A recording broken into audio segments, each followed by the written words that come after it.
Hello जी। तो कुछ ऐसे शुरू होता है हमारा दीपोवाली दिवाली। तो ये रही आरू रेडी होके और ये रही मैं।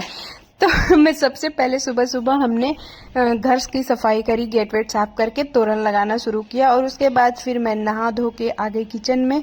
एक बार मैं आप लोग को दिखाती हूँ। हमने थोड़ी बहुत ही डेकोरेशन करी, ज़्यादा नहीं करी क्योंकि आरू इसे ही खींच रही थी।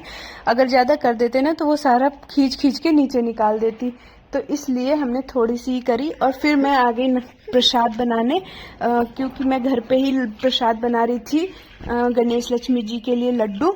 तो बस वही मैं बना रही थी यहाँ पे। और बेसन के लड्डू बनाने में तो बहुत मुश्किल आती है, बहुत मतलब कि बेसन ना भुनने में टाइम लगता है, बाकी और कुछ नहीं। टेस्ट तो इतना अच्छा था घर वाले ही लड्डू का, लेकिन यहाँ पे मैंने भुन लिया था बेसन को अच्छे से। फिर इसे निकाल दिया प्लेट में ठंडा होने के लिए और इसे ठंडा होने देती हूँ। फिर थोड़ा बहुत काम करके मैं आ गई और इसमें मैंने मिलाया बूरा, जो कि चीनी से बनता है ना वो। और ये भी मैंने घर पे ही बनाया था, इसका ब्लॉग मैंने शूट नहीं करा। फिर लड्डू बना के मैं आ गई रंगोली बनाने। तो ये देखो मैंने रंगोली बनाई अपनी।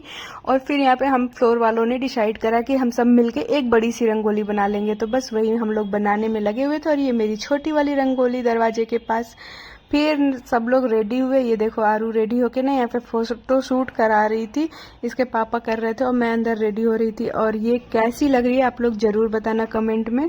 फिर ये यहाँ पे मैं भी तैयार होके आ गई और हमने पूजा शुरू करी। तो गणेश लक्ष्मी जी की पूजा करी, आरती करी और आरू इसी में लगी पड़ी थी कि मम्मा मुझे दे दो। और इसे ना इसको यूँ लग रहा था कि बर्थडे है, तो ये दियो को ना फूंक मार रही थी कि मम्मा बर्थडे है, फूंक करना है। तो ये रहे, ये हम सब रेडी हुए। फिर थोड़ी बहुत यहाँ पे भी मैंने डेकोरेशन करी अच्छी सी, बस बहुत ज़्यादा नहीं करी क्योंकि ये मैडम फैला रही थी सब कुछ, तो जितना हो सकता था बस किया हमने। ये देखो ये भी मेरी हेल्प कर रही थी, अभी कर रही है ना, जैसे ही मैं हटूंगी सारी चीज़ें उठा के ये फेंक देगी, ऐसा था। तो फिर चलिए मैं दिखाती हूँ आप लोग को रंगोली जो हमने बाहर बनाई थी पूरी। तो ये देखो पूरी रंगोली, ये रहा हमारा घर, हरू बैठी हुई है। मतलब दिए हुए लगने के बाद ऐसा दिख रहा था हमारा घर और हम लोग ऐसे दिख रहे थे दिवाली वाले दिन। तो आ जाओ आप लोग अंदर। तो आरू ना यहाँ पे इसको जाना था कहीं पे, पता नहीं, हाँ पड़ोस में जाना था, तो बस वही उसी के लिए बैठी हुई थी कि मम्मा चल लो। और ये रहे हमारे गणेश जी, हम छोटे से ले आए थे, मतलब मंदिर में रखने के लिए सही रहता। और कुछ नोटिस करा आप लोगों ने, यहाँ पे रखी हुई थी सिल्वर की वो चेन। फिर हम बालकनी में आए और बालकनी में थोड़ा सा फोटो वोटो खिंचवाया, व्यू देखा, बहुत ही अच्छा लग रहा था। मतलब सारी बालकनी सजी हुई, लाइट लाइट लाइट बहुत अच्छी लग रही थी। और आरू अपनी शैतानी में लगी हुई थी, कोई उसे मतलब नहीं था। फिर हम अंदर गए, थोड़ा सा बाहर बैठने के बाद अंदर गए और ये इन दोनों ने अपनी अपनी चैन ली और पहनी।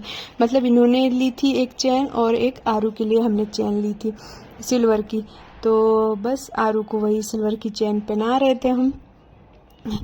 मतलब काफी टाइम से था कि हम आरू के लिए दिवाली पे ही लेंगे, धनतेरस के दिन लेते हैं ना, तो वही हमने ले लिया और फिर तो बस इसी के साथ ब्लॉग को खत्म करते हैं। Bye bye. आप लोग बताना कमेंट में कि ब्लॉग मेरा कैसा लगा।